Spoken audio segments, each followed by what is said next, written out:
এখানে হচ্ছে গিয়ে যে স্ট্রাকচার অ্যাক্টিভিটি রিলেশনশিপ অন এস্টারস। তো এস্টার এর ক্ষেত্রে যে পসিবল হাইড্রোজেন বাইন্ডিং ইন্টারেকশনসটা হচ্ছে যে হাইড্রোজেন বন্ডিং অ্যাজ HPA এবং hydrogen bond acceptor by ether oxygen. আসলে অক্সিজেন বা নাইট্রোজেন এই ধরনের ইলেকট্রোনেগেটিভ অ্যাটম গুলা হচ্ছে কি হাইড্রোজেন বন্ড অ্যাকসেপ্টর হিসেবে কাজ করে, কারণ এদের হচ্ছে গিয়ে যে ইলেকট্রোনেগেটিভিটি অনেক বেশি, এবং এদের মধ্যে ইলেকট্রনকে পুল করার একটা টেন্ডেন্সি থাকে, যে কারণে তাদেরকে বলা হচ্ছে যে নিজের দিকে টানার, মানে আমরা জানি যে ইলেকট্রন ক্লাউডটাকে নিজের দিকে টানার, টেনে নিয়ে এসে একটা ইলেকট্রন ডেন্স একটা কন্ডিশন তৈরি করা। এই কাজটা হচ্ছে ইলেকট্রোনেগেটিভ, যেগুলো হচ্ছে হাইলি ইলেকট্রোনেগেটিভ অ্যাটম, যেমন কার্বন, যেমন হচ্ছে নাইট্রোজেন, তারপর হচ্ছে অক্সিজেন,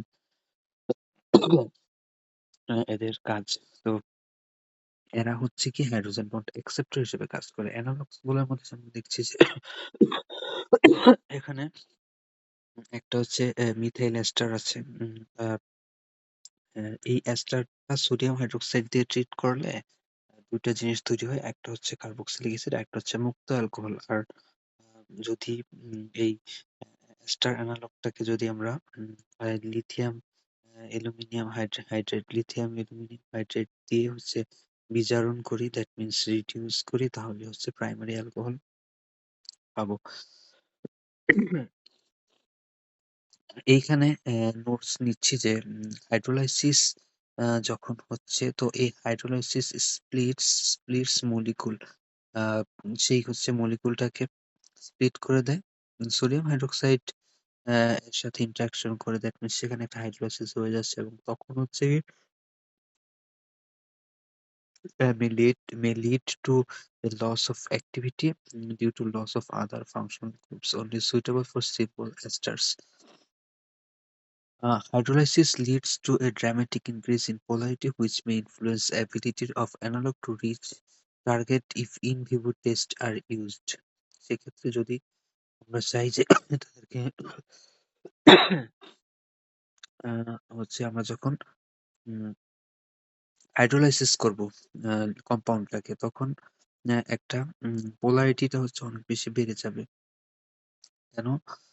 কারণ পোলারিটি বেড়ে যাবে এবং পোলার মলিকুল গুলা তৈরি হবে, which may influence ability of analog to reach target.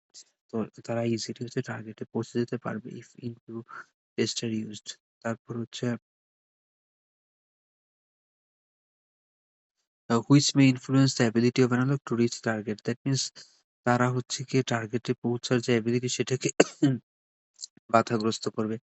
পোলার হয়ে গেলে কি টার্গেটে পৌঁছাতে বাধাগ্রস্ত হবে। কারণ আমরা জানি যে ফসফোলিপিড বাইলেয়ার ওই হাইড্রোফোবিক যে লিপিড যে লেয়ার, এই লেয়ার অতিক্রম করে হচ্ছে গিয়ে তাকে একটা ট্রাককে যেতে হয়। কাজেই ট্রাকটা যদি পোলার হয়ে যায় বা পোলারিটি বেড়ে যায়, হাইড্রোলাইসিস এর ফলে যখন পোলারিটি বেড়ে যাবে, তখন হচ্ছে তারা তাদের সেই টার্গেটে রিচ করার প্রবাবিলিটি অনেকটাই হ্যাম্পার্ড হবে। এই কথাই বলা হচ্ছে। এবং সেইটা যদি আমরা ইন ভিভো টেস্টে টেস্ট করি আরকি। রিডাকশন টু অ্যালকোহল, যখন যখন রিডাকশন টু অ্যালকোহল মানে অ্যালকোহল রিডাকশন হয়ে বিজারিত হয়ে প্রাইমারি অ্যালকোহল তৈরি হইছে। Lithium aluminium hydrate. এখানে যেটা হইছে যে রিডাকশন টু অ্যালকোহল, হ্যাঁ? Remove carbonyl group. সেক্ষেত্রে কার্বনিল গ্রুপটা এখানে আর নেই।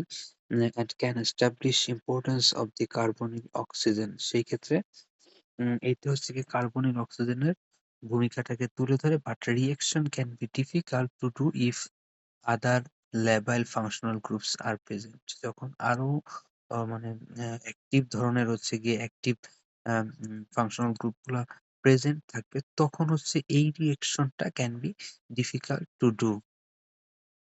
এটাই বলা হয়েছে। তারপর আসি যে এখানে যে আহ, esters are usually hydrolyzed by esterases in the blood. তার মানে এইটা হচ্ছে ব্লাডে যে esterases আছে সেটা দিয়ে সেটা ভেঙে যায়। যেমন প্রোডাক্ট হিসেবে যখন একটা মলিকুল নেওয়া হচ্ছে বডিতে, এটা ফ্যাট ব্যারিয়ার ক্রস করে হচ্ছে বডির ভিতরে চলে গেছে। এইবার হচ্ছে এস্টারেজ দিয়ে ইন্টারঅ্যাকশন করে এস্টারেজের ইনফ্লুয়েন্সে সেই এস্টার হাইড্রোলাইসিস হয়ে কি হয়েছে যে একটা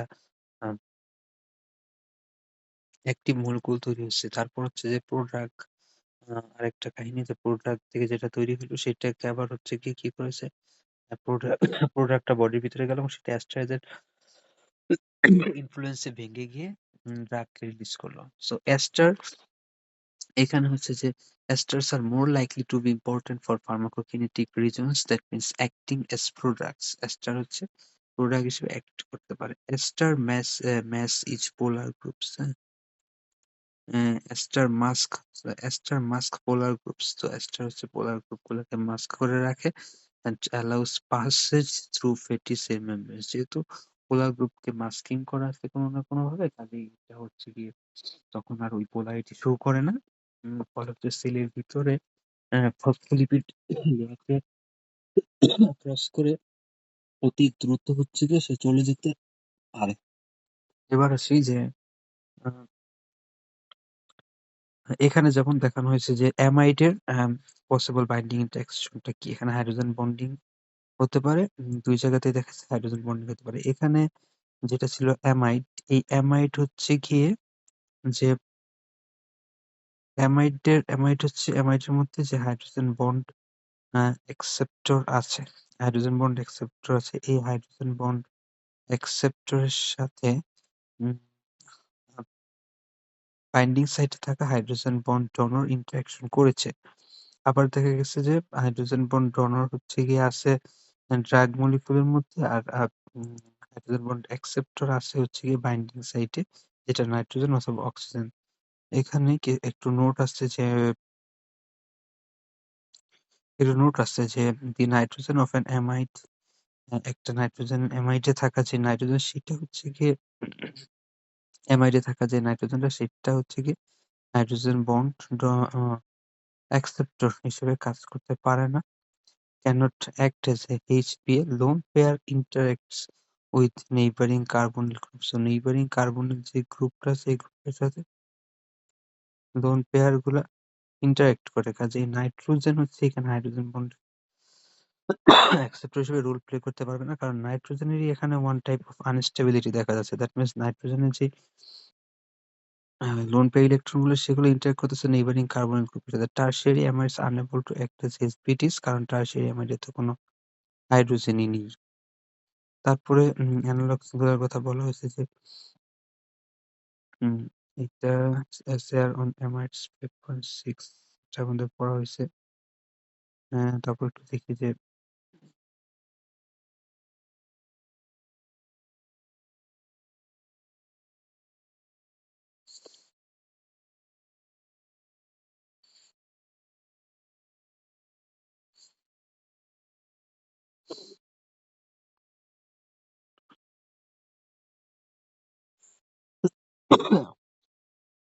এরপর আসি যে এখানে structure activity relationship of amides. Structure activity relationship এখানে এস্টারের কথা ছিল, এখানে আসছে অ্যামাইডের কথা। তো অ্যামাইডের মধ্যে যেটা দেখা গেছে যে এই অ্যামাইডটার সাথে সোডিয়াম হাইড্রোক্সাইডের একটা ট্রিটমেন্ট, সেখানে হচ্ছে কার্বক্সিলিক অ্যাসিড আর অ্যামিন তৈরি হয়েছে। তারপর আ অ্যামাইডের সাথে হচ্ছে লিথিয়াম অ্যালুমিনিয়াম হাইড্রাইড ইন্টারেকশনে প্রাইমারি অ্যামিন পাওয়া গেছে। আর অ্যামাইডের সাথে সোডিয়াম হাইড্রাইড বা মিথাইল আয়োডাইড ইউজ করে ইন্টারেকশন করে হচ্ছে টারশিয়ারি অ্যামাইড পাওয়া গিয়েছে।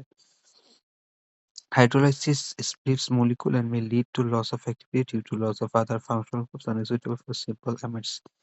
Hydrolysis leads to dramatic increase in polarity, which may affect ability to analog and to reach target if in vivo tests are done. Hydrolysis leads to dramatic increase in polarity যখন হাইড্রোলাইসিসটা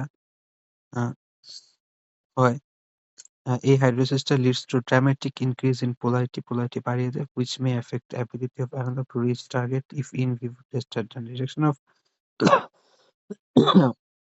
amine removes carbonyl group and can establish importance of the carbonyl oxygen, but reaction may be difficult to do if other label groups are present. এখানে দেখাইছে যে N methylation, তার মানে N পজিশনে methylation, এইটা prevent করে HBD interaction, hydrogen bond donor interaction. and may introduce a steric effect that prevents an HPA interaction.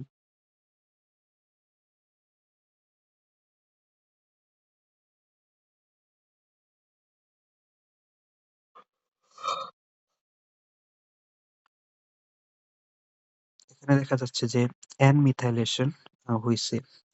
N প্রান্তে methylation N এর সাথে। এখন এই methylation এটা prevent করে HBD interactions K and may introduce a steric effect that prevents an HB interaction. কাজেই HPA hydrogen bond acceptor হচ্ছে গিয়ে ইলেক্ট্রোনেগেটিভ অ্যাটম গুলো যেমন অক্সিজেন অথবা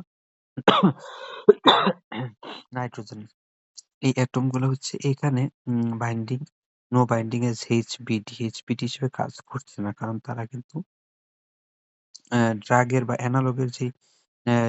অ্যানালগের যেই মিথাইল সেই মিথাইলের সাথে ইন্টারেকশন করছে না। বরং হচ্ছে স্টেরিক শিল্ড হিসেবে কাজ করছে। প্রোটনের ক্ষেত্রে এটা হচ্ছে স্টেরিক শিল্ড হিসেবে তার মায়ের জন্য স্টেরিক শিল্ড হিসেবে কাজ করছে।